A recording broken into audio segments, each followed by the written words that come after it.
everybody that doesn't know, this is our Graffiti Art Talk. And today we have VEN. VEN is a writer that I grew up painting with in Brooklyn, New York City. And he has been painting for a very, very long time. And so today we're going to get into his career, why he started, how he started, and all those things. And so we're thankful that you guys are with us today. This is a pretty momentous occasion since, you know, VEN doesn't usually talk about his art and his activity. He's kind of doing something else. So VEN, we're going to start basically in Brooklyn, where you grew up. So you started painting very early on in the early to mid 1980s. And back in that time, the trains looked like this. And this is a boy, typical, they did. right? This is a typical L train that we would see running in service, and it was covered by tags. It was covered by pieces and throw-ups, and they were everywhere, the insides and the outsides. And this is our childhood. And so, VEN, you in particular were connected to this in a way that many other people weren't. And that's a result of your older brother. Yeah, my brother was, writing. He was an inside bomber for the most part. He wrote Bones. He was pretty much one of the kings of the insides on the letter line trains. He also did some IRTs. He was very, very active in graffiti with tagging. He did a few pieces. And he's 5 years older than me. And, it started because we lived in Brooklyn in Flatbush. And right next to our house was freight tracks. It's the freight track line that goes all through Brooklyn. It's outside, but it's like where we lived, it was in an open cut. So it was kind of in a ditch. And they actually called it the cut because it was the shortcut to the neighborhood. So if you had to go cut through the neighborhood, everybody went down that way to go to school or go to the subway. And it was pretty much abandoned. It was for cargo trains, freight trains. And my house happened to be right next to the tracks. And the whole neighborhood played down there. So because it was down on a hill in this cut, in the winter, if it snowed out, we'd be sled riding down the hills. There were a lot of abandoned cars down there. So they'd take the hoods off the cars and we'd go sled riding down the hills where the trestles were, where the overpasses were. It was a very mischievous neighborhood that we lived in. It was a mischievous time. Kids played on the street. We played Skelly on the street. We lived on a dead-end block, so it cost hard. We ever came down the street. So we really played on the street on my block. Stickball, Skelly, kick the can, you name it. But we played on those tracks left and right, man, And then just a few streets down, there was an industrial area. So we had junkyards, brickyards. So we were already mischievous. So then my brother starts painting. And we already had a love for the trains because my father, what did he do for a living? He worked in the subway yard. He worked in New Lots. He worked in Pitkin Avenue yard. He was an electrician. He fixed trains. And so there was always this attachment to trains. So my brother starts writing. I'm still like 12, 11, 10, whatever. And then I start traveling with him because he's DJing and he's buying records. And we'd go to Manhattan. And then we'd be on the train and he'd be showing me that he's up inside the train. Then he's pointing to his friends' tags. And then, I started making connections. And then, stuff comes out like Star Wars ad for the first time on like PBS in like 83. And I watched that and I was very intrigued by it. And my brother would come back because he was taking photos a bit.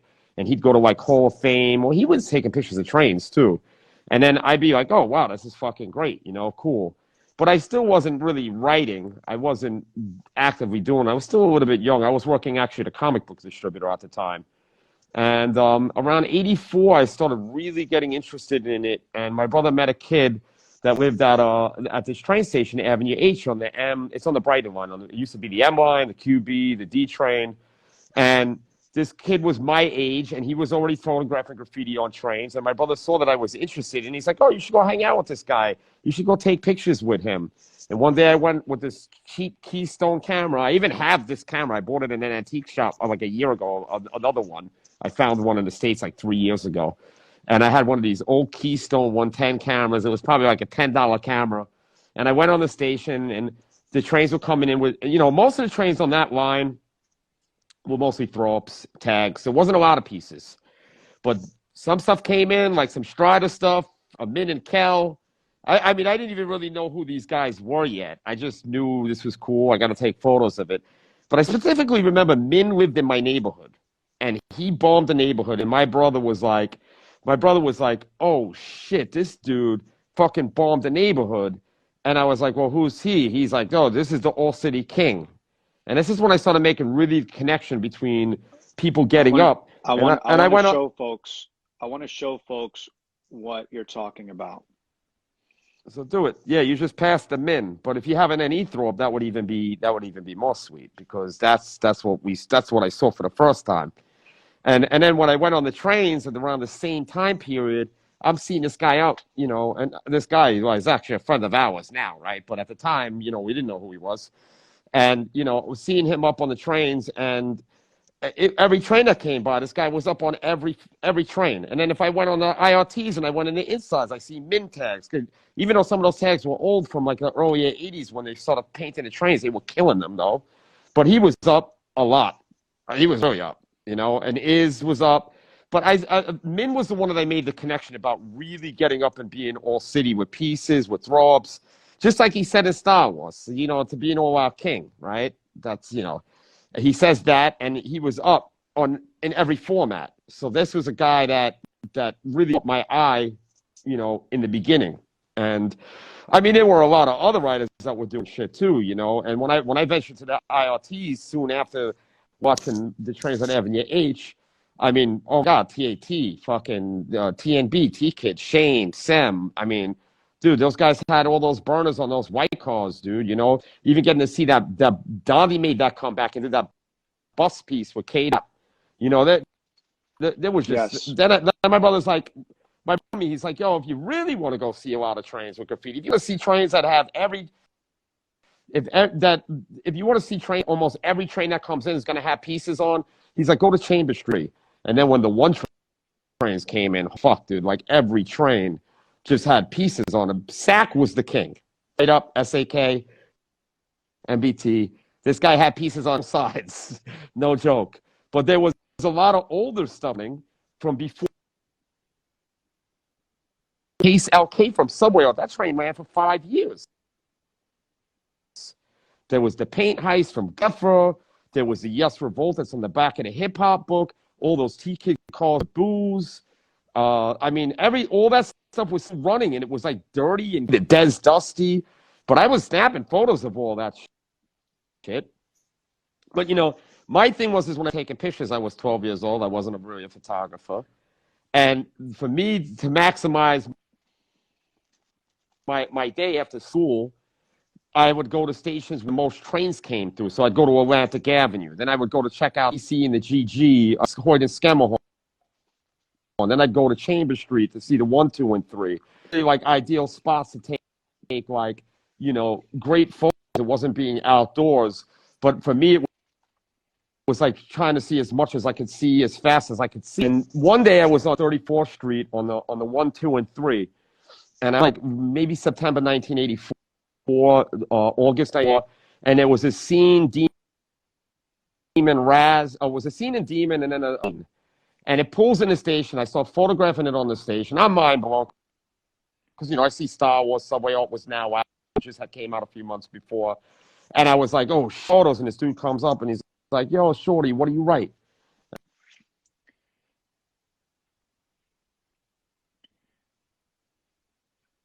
It's down here. Why don't you go to each Tremont and take photos?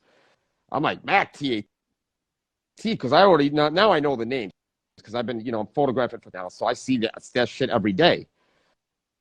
And I took his advice, man. I went up to each Tremont. I had already been up there once. I would ride the trains, all the trains to every end of the last line. I did it on the 1, on the 2, the 4, taking really shitty angle shots.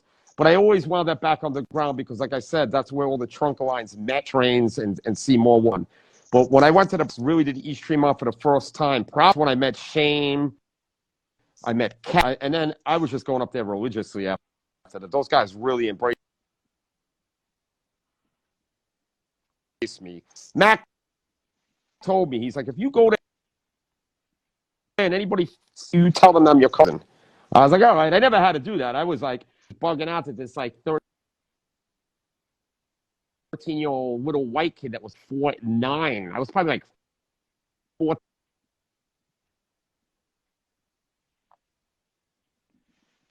Hang on a second. We're losing you a little bit. We're losing your connection.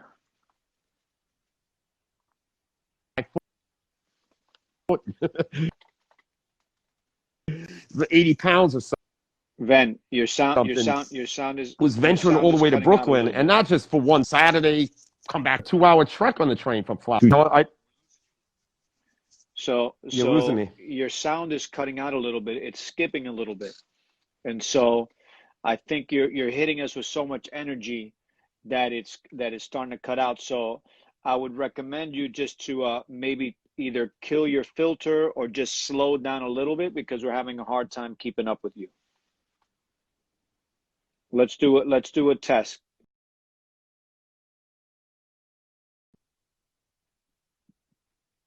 All right. So we just lost Ven. I'm going to end this and restart it. Everybody join us in just a moment, please. His illustrious career, and he's joining us in just a minute. But thank you again for joining us. Ven, hello. What's up, bro? How you doing over there, Al? I'm What's great. going on? I'm great. Thank you for joining us tonight.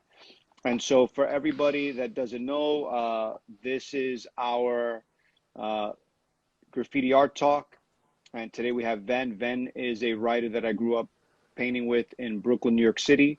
And he has been painting for a very, very long time. And so today we're going to get into his career, why he started, how he started, and all those things. And so we're thankful that you guys are with us today. This is a pretty momentous occasion since, Ven doesn't usually talk about his art and his activity.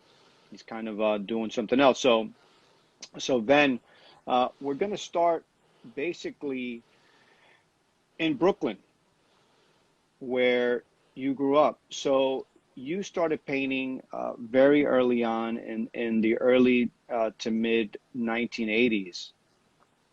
And back in that time, the trains looked like this.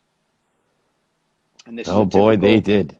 right? This is a typical L train that we would see running in service, and it was covered by tags, it was covered by pieces and throw ups, and they were everywhere, the insides and the outsides, and this is our childhood. And so then you in particular were connected to this in a way that many other people weren't, and that's a result of your older brother. Yeah, my brother was, writing. He was an inside bomber for the most part. He wrote Bones. He was pretty much one of the kings of the insides on the letter line trains. He also did some IRTs. He was very, very active in graffiti with tagging. He did a few pieces. And he's 5 years older than me. And it started because we lived in Brooklyn in Flatbush, and right next to our house was freight tracks. It's the freight track line that goes all through Brooklyn. It's outside, but it's like where we lived. It was in an open cut, so it was kind of in a ditch, and they actually called it the cut because it was the shortcut to the neighborhood. So if you had to go cut through the neighborhood, everybody went down that way to go to school or go to the subway, and it was pretty much abandoned. It was for cargo trains, freight trains, and my house happened to be right next to the tracks, and the whole neighborhood played down there. So because it was down on a hill in this cut, in the winter, if it snowed out, we'd be sled riding down the hills. There were a lot of abandoned cars down there, so they take the hoods off the cars, and we'd go sled riding down the hills at where the trestles were, where the overpasses were. It was a very mischievous neighborhood that we lived in. It was a mischievous time. Kids played on the street. We played Skelly on the street. We lived on a dead end block, so across hardly ever came down the street. So we really played on the street on my block. Stickball, Skelly, kick the can, you name it. But we played on those tracks left and right, man. And then just a few streets down, there was an industrial area. So we had junkyards, brickyards. So we were already mischievous. So then my brother starts painting, And we already had a love for the trains because my father, what did he do for a living? He worked in the subway yard. He worked in New Lots. He worked in Pitkin Avenue yard. He was an electrician. He fixed trains. And so there was always this attachment to trains. So my brother starts writing. I'm still like 12, 11, 10, whatever. And then I start traveling with him because he's DJing and he's buying records, and we'd go to Manhattan. And then we'd be on the train and he'd be showing me that he's up inside the train. Then he's pointing to his friends' tags. And then, I started making connections. And then, stuff comes out like Star Wars ad for the first time on like PBS in like 83. And I watched that and I was very intrigued by it. And my brother would come back because he was taking photos a bit and he'd go to like Hall of Fame. Well, he was taking pictures of trains too. And then I'd be like, oh, wow, this is fucking great, cool. But I still wasn't really writing. I wasn't actively doing it. I was still a little bit young. I was working actually at a comic book distributor at the time. And around 84, I started really getting interested in it. And my brother met a kid that lived at this train station, Avenue H, on the M. It's on the Brighton line. It used to be the M line, the QB, the D train. And this kid was my age, and he was already photographing graffiti on trains. And my brother saw that I was interested, and he's like, oh, you should go hang out with this guy. You should go take pictures with him. And one day I went with this cheap Keystone camera. I even have this camera. I bought it in an antique shop like a year ago, another one. I found one in the States like 3 years ago. And I had one of these old Keystone 110 cameras. It was probably like a $10 camera. And I went on the station, and the trains were coming in with, most of the trains on that line were mostly throw-ups, tags. There wasn't a lot of pieces. But some stuff came in, like some Strider stuff, a Min and Kel. I mean, I didn't even really know who these guys were yet. I just knew this was cool. I got to take photos of it. But I specifically remember Min lived in my neighborhood, and he bombed the neighborhood. And my brother was like, oh, shit, this dude fucking bombed the neighborhood. And I was like, well, who's he? He's like, oh, this is the All-City King. And this is when I started making really connection between people getting up. I want to show folks what you're talking about. So do it. Yeah, you just passed the Min. But if you have an NE throw up, that would even be more sweet, because that's what I saw for the first time. And then when I went on the trains at around the same time period, I'm seeing this guy out, and this guy was actually a friend of ours now, right? But at the time, we didn't know who he was. And, seeing him up on the trains, and every train that came by, this guy was up on every train. And then if I went on the IRTs and I went in the insides, I see Min tags. Even though some of those tags were old from like the early 80s when they started painting the trains, they were killing them though. But he was up a lot. He was really up, and Iz was up. But Min was the one that I made the connection about really getting up and being all city with pieces, with throbs. Just like he said in Star Wars, to be an all-out king, right? That's, he says that, and he was up in every format. So this was a guy that really caught my eye, in the beginning. And I mean, there were a lot of other writers that were doing shit too, And when I ventured to the IRTs soon after watching the trains on Avenue H, I mean, oh God, TAT, fucking TNB, T-Kid, Shane, Sem. I mean, dude, those guys had all those burners on those white cars, dude. Even getting to see that Dondie made that comeback and did that bus piece with Kate. That was just. Yes. Then my brother's like, he's like, yo, if you really want to go see a lot of trains with graffiti, if you want to see trains that have if you want to see almost every train that comes in is going to have pieces on. He's like, go to Chamber Street. And then when the one trains came in, fuck, dude, like every train just had pieces on them. Sack was the king. Straight up, SAK, MBT. This guy had pieces on sides. No joke. But there was a lot of older stuff from before. Case LK from Subway. That train ran for 5 years. There was the Paint Heist from Guffer. There was the Yes Revolt that's on the back of the hip hop book. All those T-Kid calls, booze.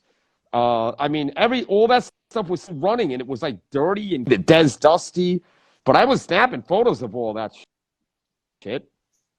But my thing was when I was taking pictures, I was 12 years old. I wasn't really a photographer, and for me to maximize my day after school, I would go to stations where most trains came through. So I'd go to Atlantic Avenue. Then I would go to check out EC and the GG, Hoyt and Schermerhorn. And then I'd go to Chambers Street to see the 1, 2, and 3. Like ideal spots to take like, great photos. It wasn't being outdoors, but for me, it was like trying to see as much as I could see as fast as I could see. And one day I was on 34th Street on the 1, 2, and 3, and I like maybe September 1984, August, and there was a scene, Demon Raz. Oh, it was a scene in Demon, and then and it pulls in the station. I start photographing it on the station. I'm mind blown because I see Star Wars, Subway Art was now out, just had came out a few months before, and I was like, oh, photos, and this dude comes up and he's like, yo, Shorty, what do you write?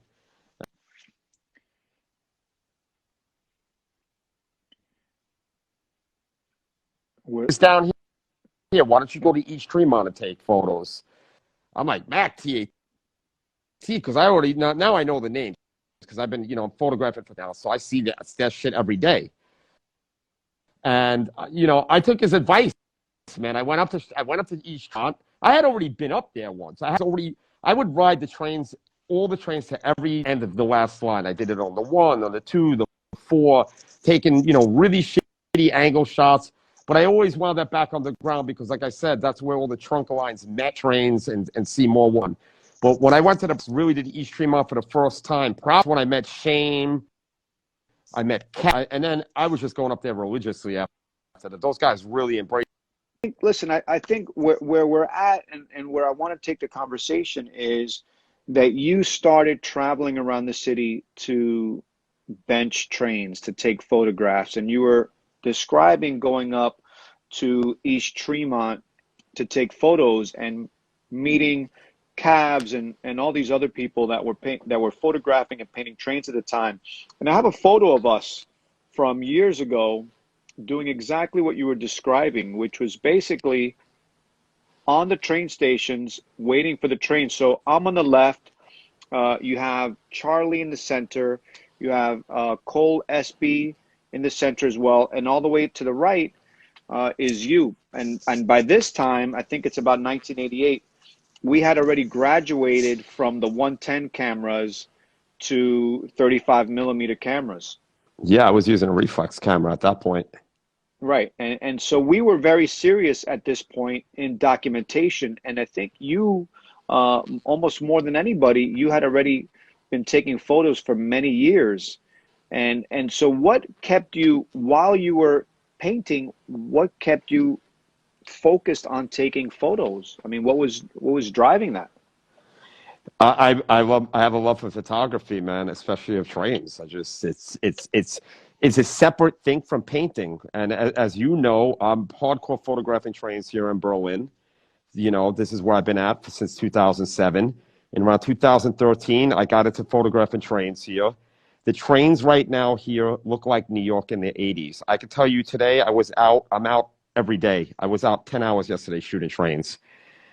The trains look like the 80s here. There's at least 200 pieces running on the U-Bahn right now. I'm talking burners. I'm not talking like toy little throw-up things. People are doing real deal shit here.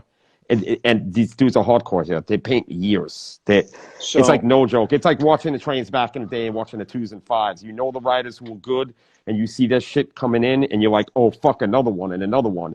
And these guys have way more longevity than the old riders because some of these guys here painting 10, 12 years. Nobody was really painting that long in New York. There's only a few people that last through the generations. I guess even if you look at somebody like guys like Min who were killing shit, they were 78 to 85, So that's 7 years. These guys here, some of these guys are fucking hardcore at it for fucking over a decade now, And so their numbers are really high on what they do. And I see a lot of what's going on, and I just love doing the photography, and I've taken the photography more on the level of like what Martha was doing on the outside stuff. We don't really have the backgrounds here. You don't have the abandoned buildings and stuff, but doing landscape photography with the graffiti, I just love it. I mean, photography is boring. Like if you go to take photos of like some architecture or a fucking statue, things that are mobile. I know when I'm taking photos of something, I might not ever see it again. If somebody stands in the way or walks in the way of my picture on the U-Bahn, on the underground trains, that shit pisses me off. That'll ruin my whole fucking 2 hours of wait, And maybe I never see that piece again. you know? Hang on a second. So for folks that don't know, what Ven is speaking about right now is the trains in Berlin. Someone asked Berlin. It's Berlin, Germany, and he's talking about the U-Bahn and the S-Bahn. And so we're going to get back to that in just a minute because we Cool. we have images to share with you and our audience from Berlin. But let's go back in time a little bit. You were a very young kid running around, as was I and a bunch of us. We were teenagers taking photos in the city. You were driven to do that. You were describing going from train line to train line to train line in order to see the artists that were painting the trains in the city. And so here we have John One, who you also photographed, and you got to see these artists as they developed and were bringing out new work every week. How long did you were talking about how long these trains lasted? What was a typical thing for a top to bottom like this? It's hard to say. Some stuff would run, like I said, that case LK in Subway ran over for almost 5 years. Some of that stuff on the one line was 2, 3 years. This one you're showing right now, the Suds, that train ran for like a year on the threes. The threes didn't really get buffed and they didn't get really crossed out. So, it depended. And then other stuff would just get gone over quick, especially later when we were painting and everybody was fighting for space on the trains because most of the trains became clean and then they just let graffiti run on certain lines, and then it just got overcrowded. And how much beef started just because people were trying to, find space, so they wound up going over you or nicking your piece with a floater, which off, and then you went back over them. I mean, there was a lot of fucking beef because of the limitations of where to paint in the late '80s. That's why I started painting on clean trains because I was like, fuck this. It's time to switch the fucking program. We ran out of space. We ran out of space, and it just got boring. It was like, okay, I'm gonna paint the same fucking 20 sets of trains that have graffiti on it. Meanwhile, there's 5,000 calls in the system, but if we keep painting the same 200 calls, I was like, fuck this, it's boring. All right, The so clean so train hang on things one was second. my. Go ahead. So hang on one second before you jump, because you're jumping more into what started happening in the late '80s and the '90s, and I want to talk to you a little bit more about what you were seeing in Brooklyn, because some of the stuff that you were documenting, and that I was documenting, no one ever saw that stuff. Some of the stuff that Cole was documenting, no one ever saw that stuff. There hasn't been books published about this stuff really, and so when you see a photo like this, and I believe you took this photo. Well, the Suns, When yeah, you I got that. Yeah, Yeah. yeah, that's probably my No, shot. I don't want to say it is for this sure, is but it probably this is my is your shot. no, It looks this like is it's your at Sutter. photo. Okay, because it looks like it's at Sutter Avenue. I can tell by the railing underneath of the train, so it definitely should be my photo. This is your There's other photo. No, there's other photos of it with the windows that I think Webb or Doc or one of them have. So, yeah, so I mean, I was going out. here you have I, this. you You were know, seeing things, and you were seeing things all over the city. A lot of people didn't do that, but you were from Brooklyn, and you were also documenting things in Brooklyn that, people like Henry were not necessarily coming to document stuff on different train lines in Brooklyn. And so you have a writer like Suds. You have a lot of kings from Brooklyn. You have people like Webb who wrote Suds. You have Doc that you mentioned. You mentioned Dondi earlier. You mentioned Min from Brooklyn as well. How much did Brooklyn style influence you when you started to paint trains yourself? I would say probably in the beginning, I didn't really pay attention to it as a borough thing. I really looked at it like that. I think, in fact, when I was watching the M's and the letter trains, I would get bored, man, because I would see maybe one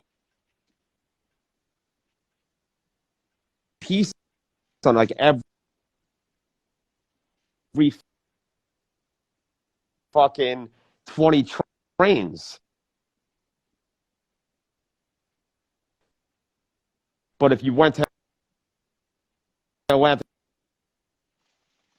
Avenue on the IRT trains, the number trains, Hey, there were pieces on the train that came through, like the white cars that you're showing right now. But if you stayed on the BMT flats, the RR, the J, the M, it was a lot of throw ups, man. There's a lot of war. A lot of people going over each other. RTW versus MOG. It was like that was like a huge war on Hey, the Ven, trains can I make on can I the make a recommendation, Ven? BMTs. Pieces didn't. Hey, Ven, If pieces got hang on a second. Hang on a second, Ven. Hey, Ven, can you do me a favor? Don't disconnect, but turn off your television filter. I believe that that is affecting the sound that you have.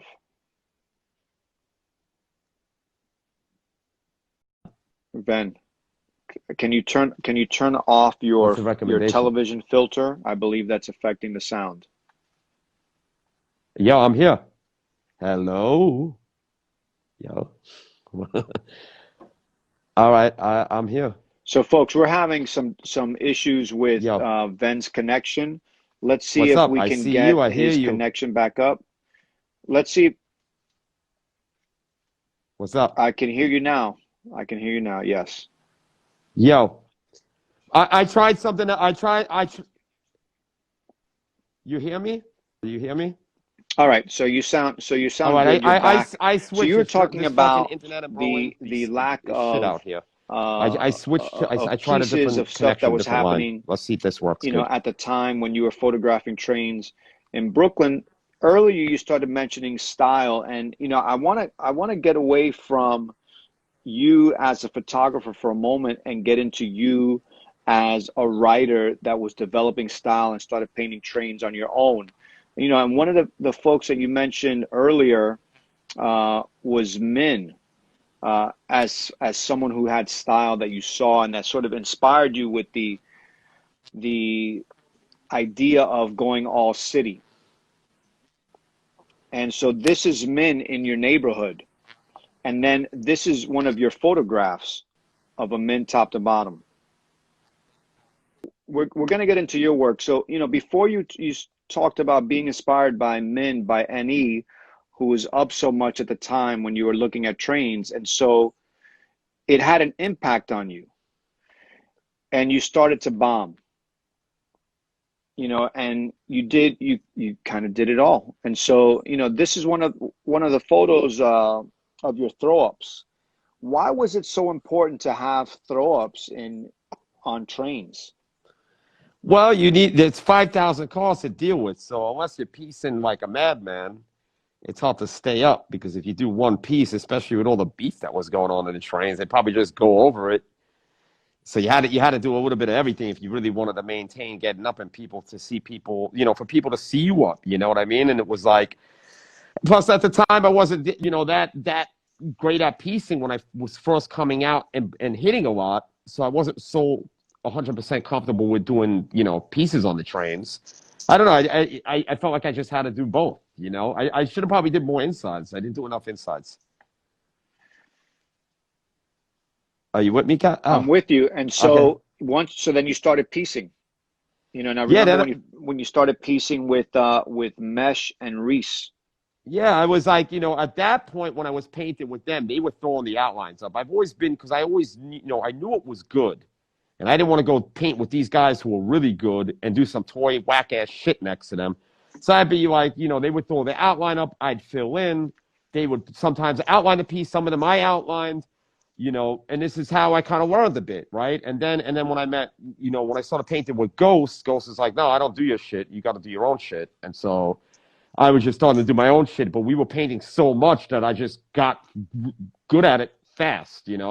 But to be honest with you, I wasn't really happy with my work until I started doing the clean train stuff. There's pieces that I liked a lot, or maybe some of the stuff on the bomb train ever. There's a few things that I liked that I did, but it was when I started doing the clean trains. And when I started doing the clean trains, this is the stuff that I liked that I did. Well, well, we're gonna show some of the pieces from the Like Bond this one, I era. don't like. I don't like that one. This is one piece. It pops up a lot. I'm like, you know, compared to what Reese and these guys were doing at the time, Dero and all the guys that were around that we were painting. What this one I actually kind of like. This one is cool. But compared to what those guys were doing, they- I had a lot of people to aspire to a bit. So, Well, at the time, there were a lot of really great writers painting trains. In this and I era, was you had Diro. painting with most of them, Yeah, you had, and listen, you had so Diro, you said you had Wayne, you had Scent, Webb, you had Webb, Doc, who came Reese, back, Reese, Mesh, Mesh, Ghost, Pure. um, Pure. There were so many writers that were active, Cavs, uh, Zoo, DC3. There were so many people active. So I get what you're talking about, but it seems like you were just beginning to get into piecing at the time. Yeah, I was a little. I wish I was like a year earlier. I was around. I've been around. I've been. Some people think that I started like in '86 or something. I've been writing since '84, and I have pictures to prove it. And people like Saster, who did Streets of Saying Things, took me into the first layup in May of '84 at Ocean Parkway. So I've been around, but I didn't. I was 12 years old. I was probably more active doing photography than actually painting. I mean, originally I started off as a photographer. And then by traveling around and meeting all these writers, it eventually just was like, oh, I had a tag and stuff, but hey, let's go painting. You want to come? We're gonna go here tonight. And then you go, and then it's like, then you're in a whole other world. And that's how that started. Because I remember when I first started hanging out with Pure in like '85, and we were going to like 175th when he was doing those big RU throw ups. I mean, I went to the D yard with them. A lot of those pictures of Mesh and Reese and Kelt and Pure and the D yard. I took a lot of those photos that are like in Espo's book. So I was going to So, the yards at that time, but I couldn't even reach the train, man. I would stand on the third rail and I could barely reach. I was doing these like mini throw ups. It was the same thing. I used to go to Sheepshead Bay a lot and hit the trains there with throw ups like 85, 86. But no one ever noticed that shit because it was so small. so, That's so how this small I am in photo. that photo on the left. So this photo on the left is you, Gnome, John One, Pure, and who's that in the back? That's Dave Alert from Philadelphia. Right? And so, I Alert, mean, yeah. you are a really young kid. I think No looks younger than me. No, and Gnome and Gnome He might might have even be taken me younger out. than you. Yeah, I think he is a little bit. And so here you have these guys. John One at this time is probably king of the trains. All City King. All city He's king, inside, outside, he's actually everything. the real he in my opinion is the real last Old City King because he's the last guy when there was still a lot of trains still running with graffiti on different lines like the A still had graffiti, the C. He's the last Old City King. John was up for a long He was time. really up, man. In 85, 86, dude was up. And what people maybe they know they don't know, but he was up on many train lines and like you said, insides, whole cars, style pieces, throw ups. He was an all around writer. Yeah, and he got the tail end of it. It was like there was still like several eight train lines that still had graffiti on them. So that you could be considered all city king. I mean, we were painting IRTs and BMTs, but we didn't have so many trains left. So for me, by the time I was painting, and doing all my stuff, the ones didn't exist anymore. The fours didn't exist anymore. All these train lines were totally clean. There was no graffiti on them. So. It would have been even more challenging to have all those trains to paint on and going at it. But I'm sure that I would have done it. I would have went crazy Well, if all those the trains. other thing that you commented on before was how many other people were doing it, how much competition there was. And so to be able to do something like what you're describing that John One was doing, you really had to paint a lot to get noticed.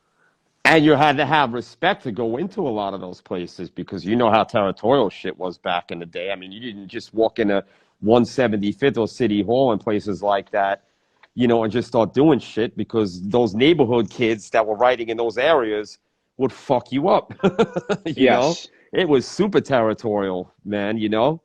And so, it was even the same for me. You look at me in that photo, I wasn't going in those spots. But when I started painting with fucking dudes like Ghost and Track and all these big dudes like in 87, 88, then it was like, all right, people weren't really fucking around anymore. Now we could go wherever the fuck we wanted to go. We would go wherever we wanted to go to paint, and nobody was doing shit. But if I was going before then, I would have problems in a lot of spots. That's just the way it was, man. The graffiti was a very, very territorial thing. And it's still like that in places like in Berlin. It's reminiscent here of like there. Can't go in certain spots. You'll get And run out. so for folks that don't know that are tuning in about this territorial ness that you're talking about, you're speaking about the territory being the train yards or the train layups. Yep. And in every neighborhood, there was always a gang of kids from that neighborhood that were writers. A lot of them are probably toys, you know, but they wrote and they were troublemakers usually. There was always some gang shit, and you go in and, you know, if you weren't respected and you didn't, you know, if you were a toy coming from another neighborhood and you went in that yard, or you just weren't respected, or you had beef with some dudes from that area, shit was on. You know, that's the way it was. You know, people were protecting their spots too. You know, you didn't want to have some dudes making some spot hot when that's the spot where you're doing your burners out and stuff like that. It was like how we were in 57, 357 crew, RIS. We protected that shit, you know? I mean, and that's because everybody wanted to paint and you had to sort of protect yourself, because not only were you dealing with other writers, you were also dealing with police. Not at no point have you mentioned police. Were they just not around or what? I don't know. I never got chased really. I got busted once at Chiefs at Bay when I was like 15 or something. No, they were never around. They always would. They always, like, anytime I had a problem with the Vandal Squad, it was like when I wasn't actually in a train layup.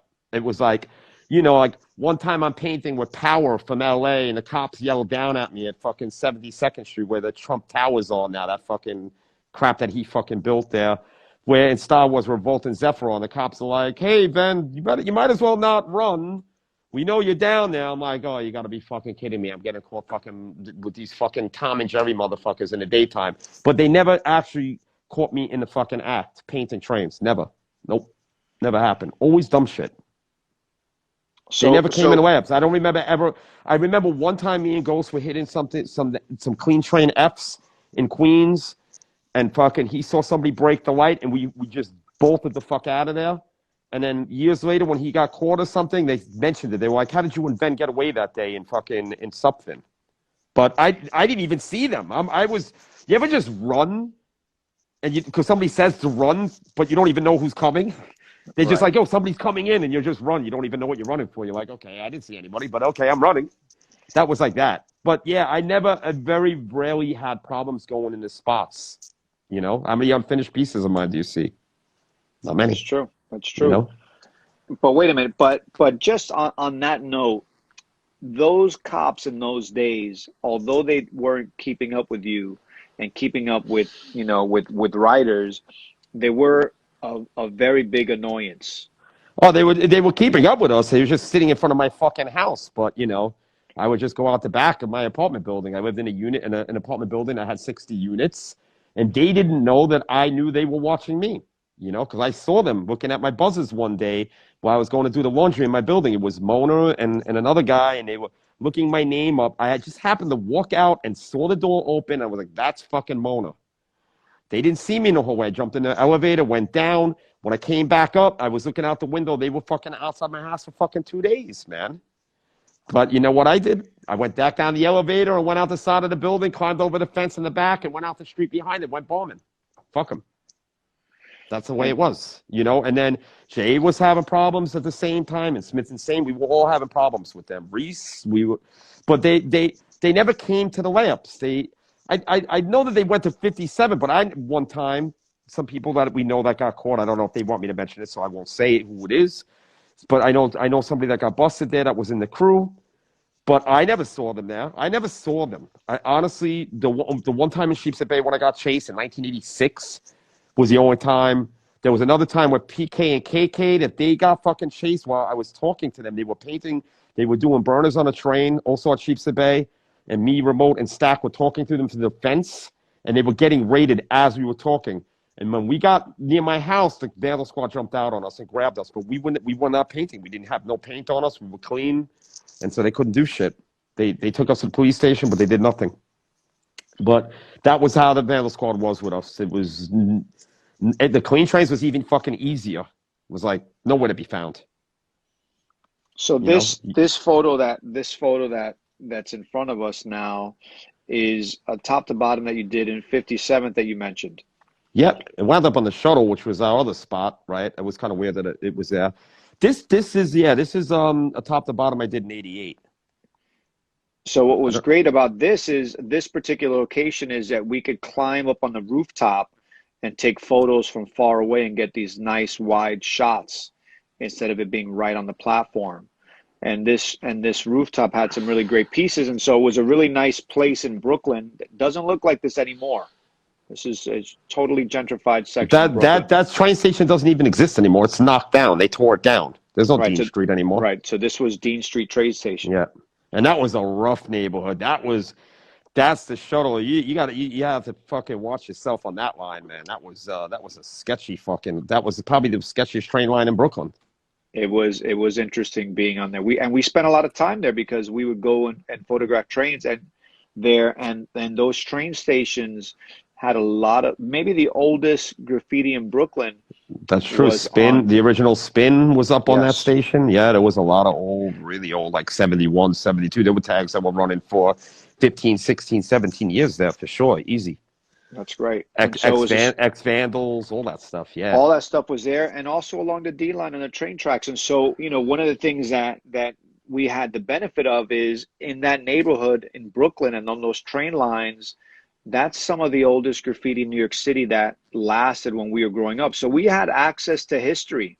And you've been talking about history and all these old writers. We had access to a lot of this stuff. There was those Miko pieces on the train tracks, the Wicked Gary on the train tracks, some really Uh, great stuff. And so someone mentioned Magoo, speaking of old Brooklyn writers.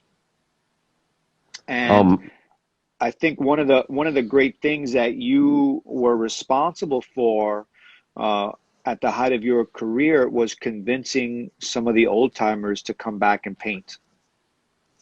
well, I'm not sure if I convinced Magoo. I think Track brought him back out with us. But yeah, I was definitely good at getting them to come back out a few more times. Like, hey, let's go here. Let's do this.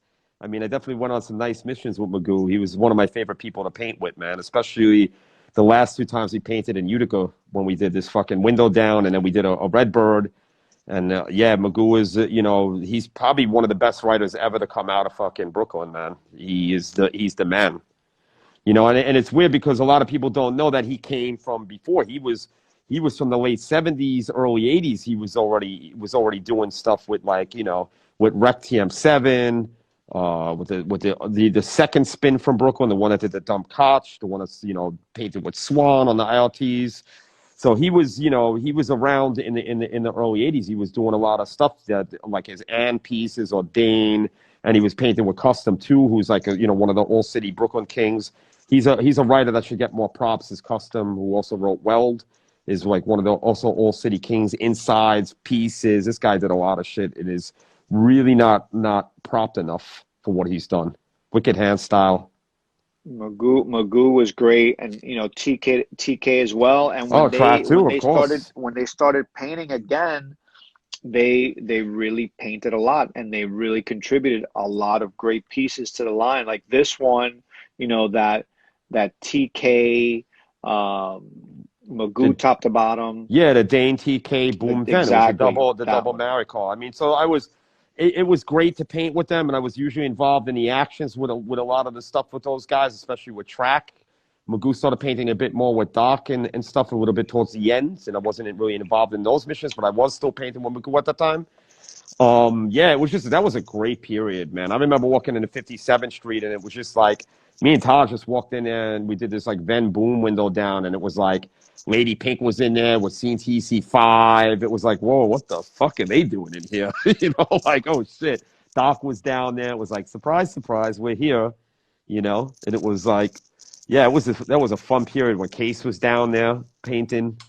Oh wow, man! It was like that was really, really a great era of graffiti. Who would ever thought that the end of the era would wind up on the B line of all lines would be like the 2 and the 5 in the early '80s, the B It line of all was lines, it was it, right? but it was a result of there being such a great place to paint, And to lay up. it was a great man. It had to be one of the best layups for the guys that weren't active that were writing in the '70s, '80s. That honestly was one of the best layups ever. I know that City Hall. I never really did City Hall on the platform. This is one spot I never painted. I can't even imagine what that was like in the '70s when. or even when Min and them were doing all those whole cars down there in like 83, 84. So this, but 57 was amazing because it was like new. The tunnels were new. You didn't even get fucking dirty. You didn't get that tunnel grime on you. It was like you got dusty cement grime on you. You didn't get like tunnel dirt, right? Right. It was and the way the trains bent and leaned over on the catwalk in there, and just how you got in the layup through the park, pulling gratings up in Central Park, like then you jump down in this room and go down the steps. It was like a scene out of like a fucking sci-fi movie because those tunnels were like, I don't know if you ever seen that movie. It's George Lucas's first film, who did Star Wars, THX 1138. Fuck that whole tunnel just reminds me of that. It was super fucking futuristic, you know. What an amazing place. And then the other spot that was amazing was the outdoor spot in Queens at 121st Street. That was the other Incredible. thing. That was an incredible Incredible. daytime lunch layup with catwalks that you could paint outside and no one could see you. What? Staying there for fucking hours doing top to It bottoms in there. it was It was it was sick. it was incredible. And so we were very fortunate at the end there to have these wonderful layups, these great easy layups, and barely any cops around.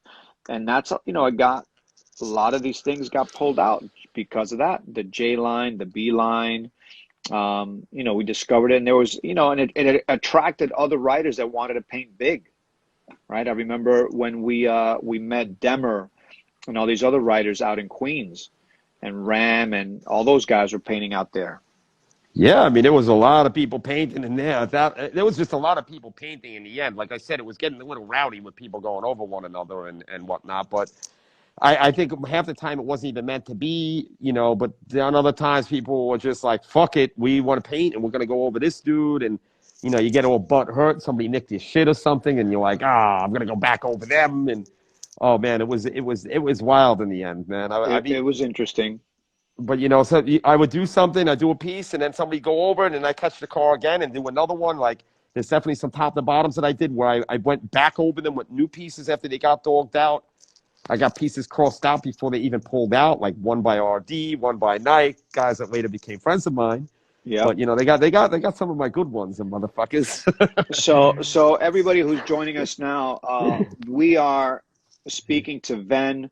My name is Ket. This is an old friend, Ven, who's sharing his stories of growing up in Brooklyn and painting trains in Brooklyn, New York City in the 1980s. And we are very happy to have him sharing these stories because, some of the stuff that he's talking about is a throwback to a New York City and a time that doesn't exist anymore. And it was a community of artists, of writers that were coming together, whether they had problems, whether they were friends, but there was this moment in time that Ven is describing where people were really concerned about train writing and train culture and getting their names out and getting good at it. And so when you see these images that we're sharing of Ven's trains, you can see a development of style. You can see how he's growing and what he describes, his best work coming when the trains got clean. We're going to share some of these photos. And so Ven, this one was a great piece in my opinion. This was with TK and Ghost. I remember it very well in the winter, taking photos of this. And then you have the summer of '88. That's the first one. That was the one. This was the way I was just talking about 121. They would put a bomb train in the front, and then they would put a clean train in the other front of it. I mean, they put a bomb train in the back and a clean train in the front, more closer to 121. And everybody's like, "Don't hit that! Don't hit it because you're gonna burn the layup." And it just got to the point where we'd start going to layups, and it was just clean trains in the spots that we were going to. And I'm like, well, somebody's gonna have to fucking kick this off because I'm fucking tired of this shit. And I'm tired of people telling me not to write on these fucking trains. To be honest with you, we should have been writing on these fucking trains in 1985 when they were parking them in the D yard and we would go around those silver bullet fours. We should have been smashing them and fucking degrading them and degrading the MTA. And we waited too fucking long to do it. We should have never let them get away with these fucking clean trains. They should have but everybody just wanted the fame and they wanted to get up Well, and people didn't want their stuff to get buffed. A lot of people. listen, Well, there was also a lot of propaganda. Hang on, there was also a lot of propaganda that if you painted on these new trains, the fucking paint would just drip off and, it would just evaporate. It was graffiti resistance, or, you're going to pay this mega fine and you're going to go to jail. And it was just got to the point where it's like, I don't give a fuck. And it's like, you know what? In the end, it was harder for them to clean the trains because they couldn't use the acid buff machine. Let's rewind the conversation. My father was an electrician for the MTA. And in 84, 85, he used to tell me how the acid buff would fucking destroy the wires in the doors. That's why half the doors never opened on the trains in the early 80s. So the MTA knew if they were refurbing these trains, they couldn't use the acid buff. So they had to use the fucking clean the trains by hand, which is a lot fucking harder to do.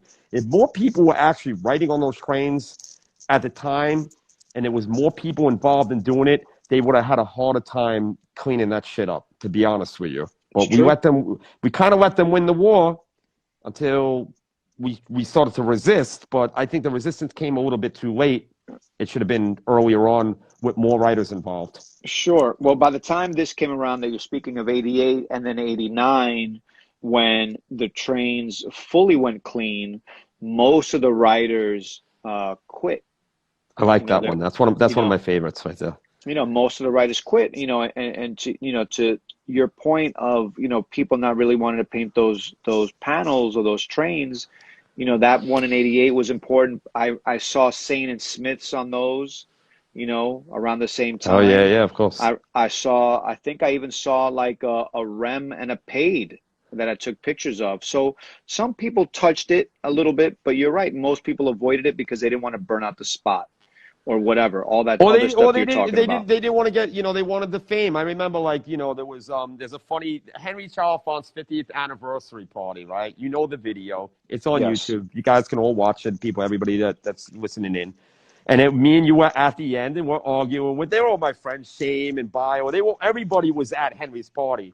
But me and you were like, yo, so this is what we're doing. Because those dudes didn't want to hear it. They were like, oh, the era's done. You guys are late to the party. It was like, late to the party. The party hasn't even fucking begun.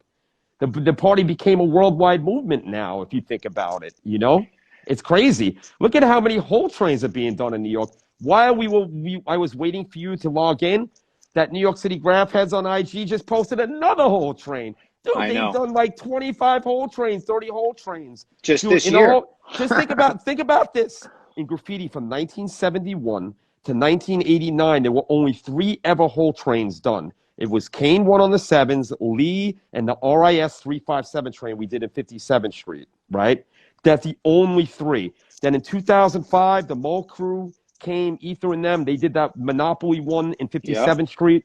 And then it went quiet again. And my mind was blown when they did that whole train. I was like, fuck, that at the time was the biggest whole train because those were those 75-foot fucking ding-dong trains. So that was 750 feet of fucking graffiti. Like these trains that you're showing above, that's 60 fucking feet. So that's 600 feet. So that's like 3 more cars that they fucking painted, or 2 more cars. So now all of a sudden, this shit's like a regular thing. This clean train, whole train thing. This shit is out of control. It blows my fucking mind. I love it. I love it. I love it. It's amazing. Amazing. I love seeing it, and I love that people are painting, and I love that there's spots that people have discovered that have catwalks and they have platforms where they could do stuff. And what New York has attracted as a result is writers from all over the world that'll come and live in New York just to paint. Oh, of course. I mean, it's still the mecca of graffiti. It's crazy. So this is one of my favorite memories, I guess, and a great train, which is a VEN Sane top to bottom on a clean train on a J train. And this was a really special and pretty wild action. I wasn't the next night. Is everything good, or we've seen some? You there? I'm here. Okay, good. So yeah, this was a wild mission because I came back into the bridge layout off of Manhattan Bridge the next night with Sane to make photos. It was against the catwalk. We knew they were going to pull the train out of service. We couldn't get shots in the tunnel because it was up against the wall. And so we waited for the driver to come in at like 5 a.m. We went to Pathmark. We bought potato chips, fucking soda, just fucking eating junk food, waiting for this dude to come in. And we knew the cleaners were in there. We saw them sweeping. We saw the driver come and inspect the train. And then I had keys back in the day. I opened the fucking door in the back when the driver went to the front of the train.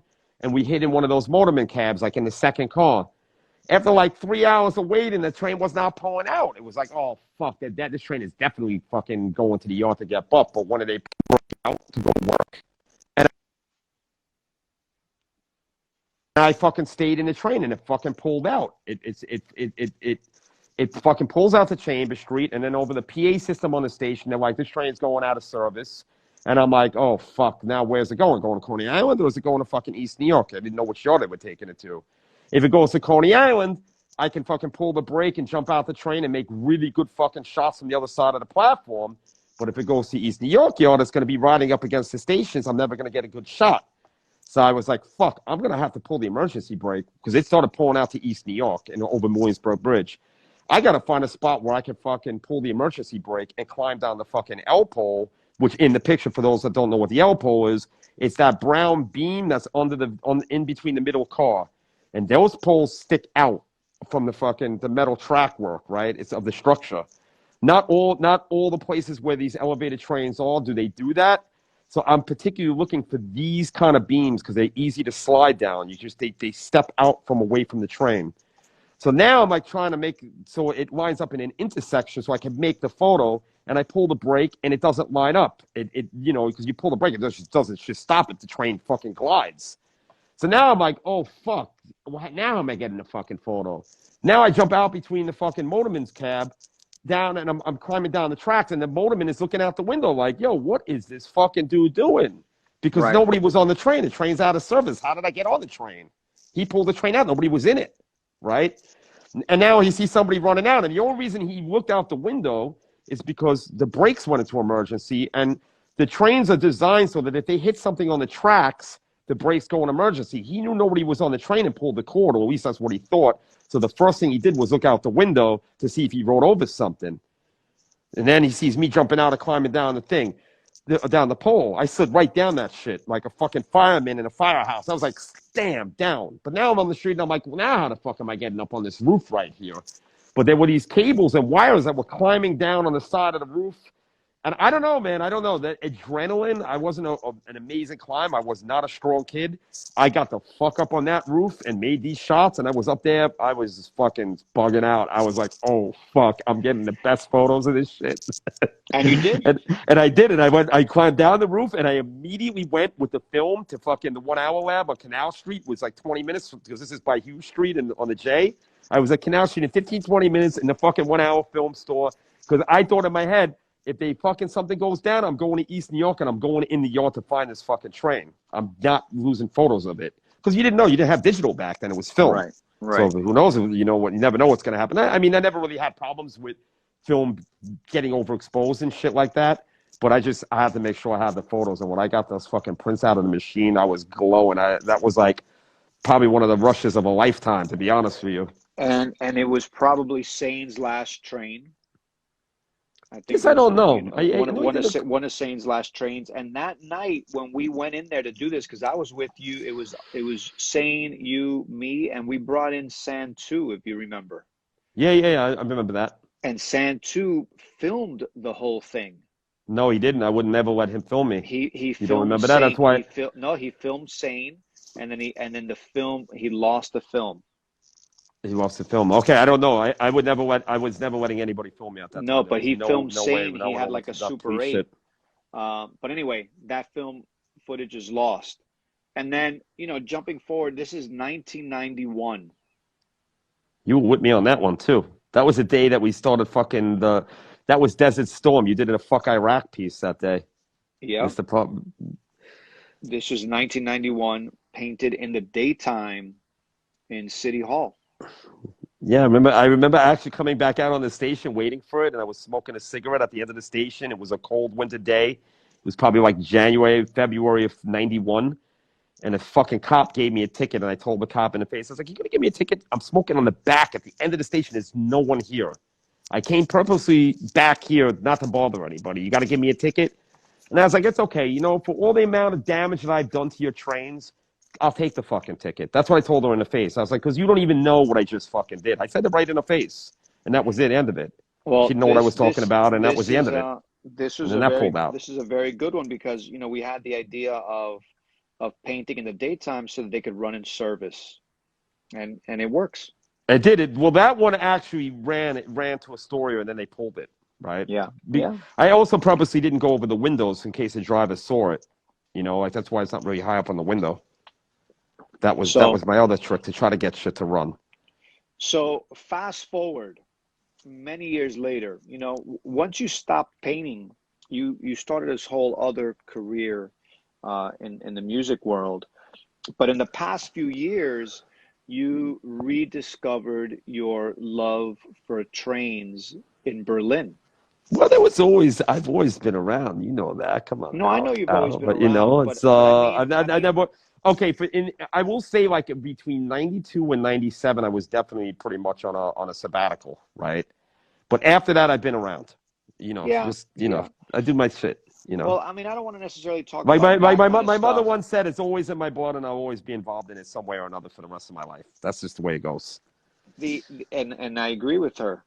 Here though, what I want to get into with you is you rediscovering your photographic sort of, love for trains and really becoming dedicated to capturing trains and chasing trains around, and documenting a scene. I know here's a photo of you taking photos, but you're capturing a movement that is as alive as it was in New York City in the 80s and the 70s. It's crazy. How does that feel for you to sort of relive this sort Let, of let me kind of tell you thing? how it feels, dude. Let me tell you. And when graffiti went off the trains in '89, it broke my heart. It was devastating. It really was. I loved photographing trains. I loved watching the art on trains. It was a moving fucking art gallery. It took a big chunk out of me. In the early 2000s, I tried to do it with freights a little bit, but it was fucking watching freights. The train comes by every 3 hours in New York. I mean, if you live in certain states, it's good, but not if you live in New York City or go out. I'd go out to New Jersey with Smith. We'd try to bench shit. We once raced a baby 168 train for like 80 miles an hour through Jersey City. I was like, but that was like rare. That was like a rare thing. And so I lost interest pretty quick on it because it was just not, it wasn't a good scene in the East Coast where in New York City, freights is not really a happening scene because there's not a lot of freight lines, it's not a lot of action. So, you know, when I moved to Berlin, and I've been here for a long time now, for the first several years, I would see graffiti on the trains, but it wasn't really capturing me. I was kind of, to say, I was stuck up on my New York City shit. You grow up with the best of the best, and you've seen duster pieces and scene pieces and part pieces and dandy pieces and all this shit. That's it. All those guys, because I caught the tail end of all those people painting. Kel, and you see all that running, and then you move to a foreign city and you're trying to look at that stuff. It's hard to appreciate it, man. But something just snapped one day. I met somebody that was taking photos of trains, started talking to him, invited me out, was giving me information about stuff running. And then I started to adapt. I was like, when you start seeing the name again, like when I said I first saw Min up in NE, now I'm seeing the names up here, and I'm like, oh, this dude's actually fucking gets up. This guy's painting a lot. Actually, this is not bad. Actually, I like this. This is amazing. And then like this one here, when this train fucking ran, to me, this train that you're showing a photo of is as dope as any fucking scene car. You got to see the detail on this car. It's sick. It's this dude Rocco and this dude Fist. They've done a lot of trains. They did a lot of whole cars several years back, and it's just a lot of sick fucking dudes painting here. Another guy, Roy, who's like, to me, he's like the Dondi of Berlin. This fucking dude is just doing burner after burner after burner. Different names. You got to figure it out if you want to find out what it is. But, shit is sick, there's,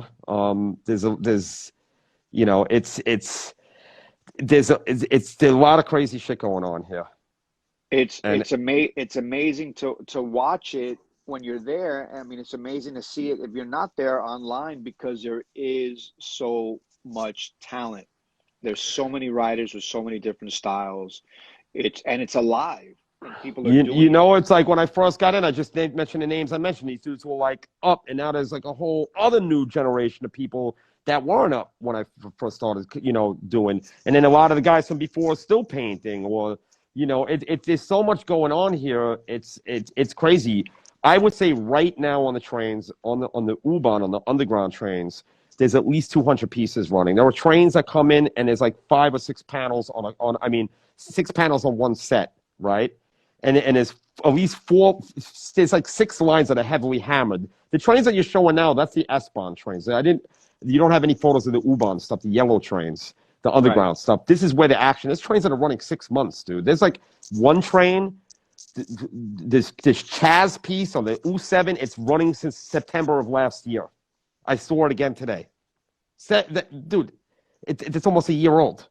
It's like New York. And then it's weird because some stuff actually just gets pulled right away. There's no rhyme or reason with the train company here.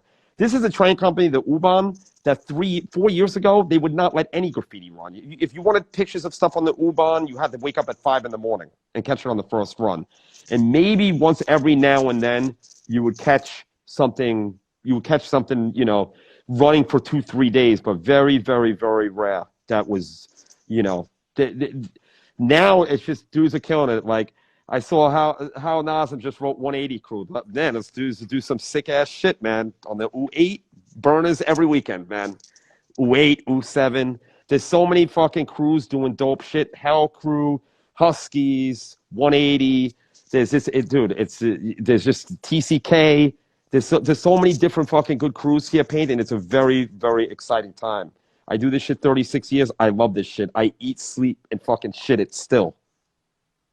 I love that.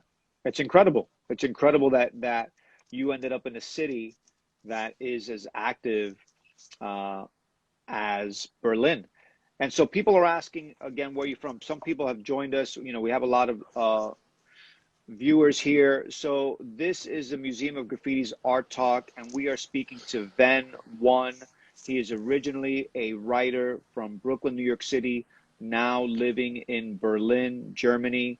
And we have spent close to an hour with VEN talking about the old days in New York City, growing up painting trains, and now photographing trains in Berlin, where the scene, as he mentions it, is as live as ever, and where trains are even running for up to a year.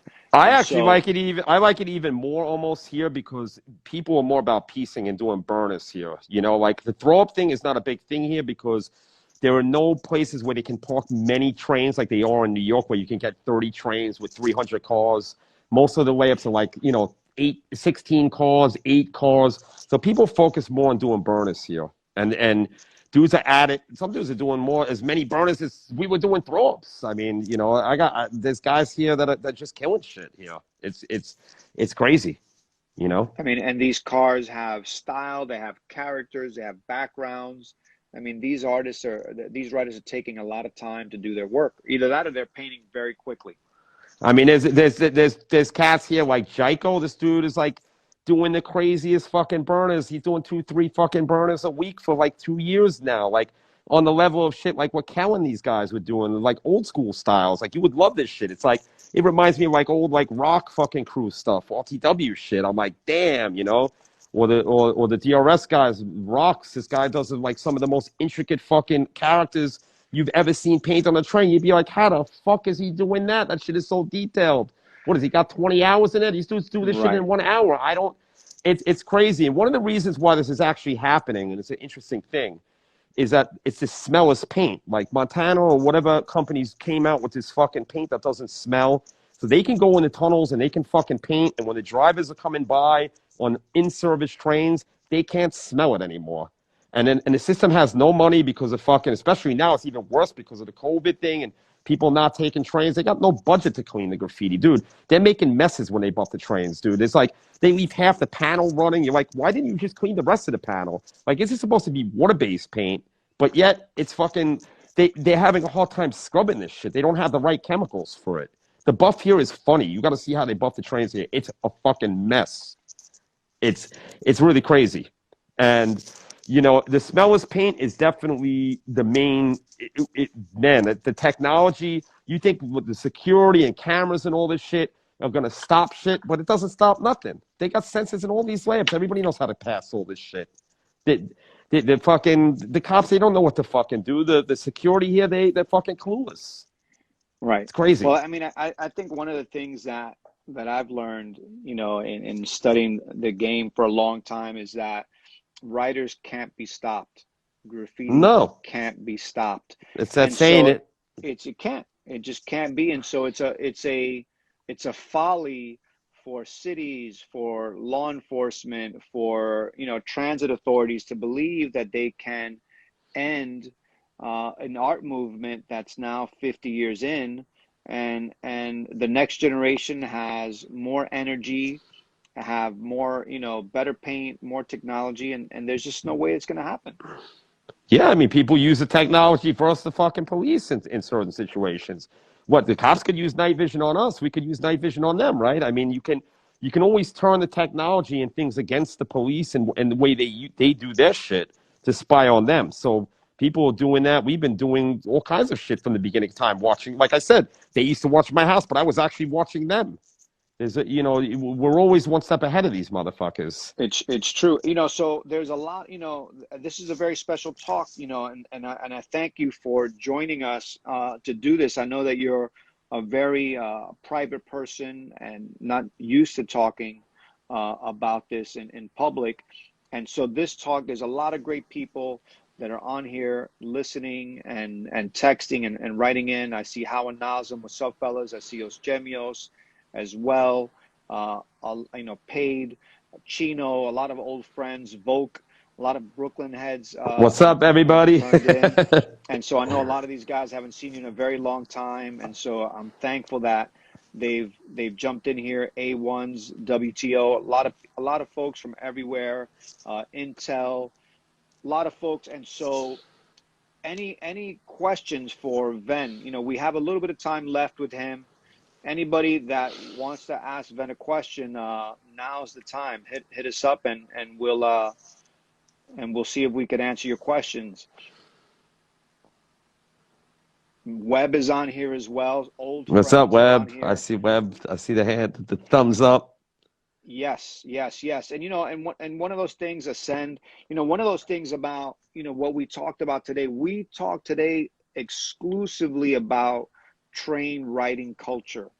And it's about writers that cared enough to risk arrest, to risk getting their parents annoyed at them, getting yelled at by their mom, uh, to do this because of the love for seeing their names ride and being part of this community of writers. And so, you, Ven, for the time that you wrote in New York City, you gave it your all and you really committed yourself 100%. I remember it well because I was right there with you. And I remember, going on missions, and you were the guy who was like more excited than everybody else to do this. And to see you today, 30 years later, so into it as well, it's wonderful. And it just goes to show that this is a culture of art filled with passionate people that love this movement and want to see it continue to grow. And so I thank you for everything that you've done, man. Thanks for having me, Al. We're still here with the same love that we had since the fucking '80s, since I met you. You know, Exactly, the passion has exactly. not changed. It's not changed for me. I still love this shit. You know, Yeah, and it's so who would ever thought that though? When we were younger, we were taught like, oh, when you turn 18, 19, you move on with your life. And yeah, I did do that. I went and I did my shit with my other shit that I do for a living and whatnot. But I've been able to come back to that because I've had a good life doing my music shit and all that. So I'm able to do what I'm doing now again, full at it and doing the music stuff. I'm a little bit on the COVID break, but so it's given me a little bit more time to even do more photography. Not that I wasn't sure. doing that much of it. I was doing a shitload of it before anyway, you know. And it's getting to talk to people like yourself and keeping in touch with people. I'm doing a bit now too. Was painting a lot of walls for a while. I haven't really done much with that lately, um, but I'm always around. I'm always doing something. I'm up to something. So a couple of questions that have been asked for folks that might have tuned in late. One question is, when did you start writing? How old were you? I started in May 1984. I would consider I consider I started writing the first time I stepped in the yard in a layup. I first stepped in Coney Island yard with my brother to make photos, and we took some tags. And then I went in the Ocean Parkway layup in May 1984 with Saston Rez, Sass, who did Sasta.com back in the day, the famous graffiti website. And so for me, that's what it is. I have the photos that I first took with the dates on the back of them from the film lab. It was in May '84. I And knew so what about you were like, graffiti and I knew about graffiti in '83. My brother, I told you I saw Star Wars, but I didn't really know about it as a scene, as a culture. I say '84 is I like to take credit when I actually first went into a layup. That's when I first started writing. so were you 12 years old? Is that right? I was 12 going on 13. Right. So 12 years old to answer your question, whoever answered out there. And so someone else asked, what was your favorite piece on the train that you ever did? Do you have a favorite at all? Ooh, that's a good one. A favorite. I do. One of the ones that you actually showed, the one in the Bowery I did with Reese, the one with this kind of like purple outline, Fed safety purple outline around the yellow cloud. That's definitely one of my favorites. Um, and then the one that's on my Facebook page, the other one that's on a Ridgie with also with a purple Fed safety cloud. I mean, definitely like a So, lot of the clean train stuff, and the top to bottom that you showed, the Vens top to bottom with the S. okay, that's a great one with the One of my character. favorites. Yeah, because it's all Fed safety, old school Rusto colors that were not even made at that time when we did it. Stuff that I Right. racked out in like Pennsylvania and shit. What about people are asking where did you get the name Ven from? That's a good one. So the name in 1984, my brother and me, we went on a mission. I went to Pro Paint with him. He got a bunch of designers. I don't know if you were racking them. I don't even remember. And we decided to take the L train home to Brooklyn. And you'd be like, well, why would you take the L train if you lived in Flatbush? My brother wanted to take the L train and then walk the freight tracks from New Lots to where we lived in Flatbush. It was like a maybe an hour walk because they had scrap trains in the original scrap yard was at Livonia Avenue and not in Livonia, New Lots and Linden Boulevard where that maintenance yard is. And so when we got out there, I needed a tag and I wanted to write race, RACE. My brother's like, nah, there's a race already. You shouldn't write that. Even though I'd never really seen that name up, I've seen somebody write it, but I don't really know. And I don't know, as we're walking, he was like, I don't know, I got a good tag for you. This is a tag, I'd never seen it before. You should write this. And he said VEN, VEN. And that stuck. He's like, the letters, they flow good. Nobody's writing this name. And, my brother was fucking kind of king at that point of the insides. There were several different kings hidden the lines, but my brother and Net and Ant, they were kind of the kings of the insides on the BMTs. So, going to listen to my brother if he picked the name, and that's the name I stuck at. And this is the name that's been almost birthed to me in a sense, right? It's birthed since I've been painting. A long time. And A so long another time. question for you is, what are some of your favorite writers ever? Like who is it that you really admire their work and whatever that they've done? Well, it started with Min, and definitely Min was my favorite, but it's close because it was an influence because I was seeing him up. But later, when we started really hanging out and painting, and we started getting up a little bit more on the old school stuff, only via photos because these people weren't active. But people like Part and Chain 3, and then Case 2 and Knock, I love all that stuff, man. All that TMT stuff too, Cade, Teen, Fed, all this stuff, man. And Dondi, of course. Dondi's probably my favorite out of everybody.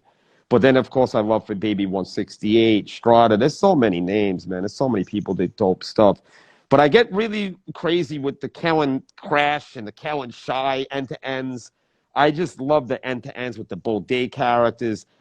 For me, that is like the same thing with all those old TMT calls. That's like the pure essence of graffiti to me. Those three-man end-to-ends with the Baudets or whatever characters, some of those, some Cal Kaz stuff. That stuff, what it's like when you see something online that you haven't ever seen before. Like, because we've seen so much stuff that I'm like, oh, these guys are recycling all these Instagram accounts, and they're gonna keep recycling these same old graffiti photos because there's so much other stuff out there Yes. that people don't share. I mean, I have a lot of that stuff. You have a lot of it, but we're not really allowed to give it out because they're not our photos, and I'm not posting other people's photos that were entrusted to me. I don't do Right. that, right? Right. So, No, there's a that's my lot of personal shit. history. You go speak to Rise himself because Rise has probably one of the best photo collections ever, right? He Sick. showed up at the Oh my museum God. recently. He showed up at the and museum. most of his photos are not out there, and I have almost all of them. But Yeah. that's the thing is that there's so much stuff out there. It's so much amazing stuff that a lot of these guys did that's not been seen, but it very rarely shows up on the internet.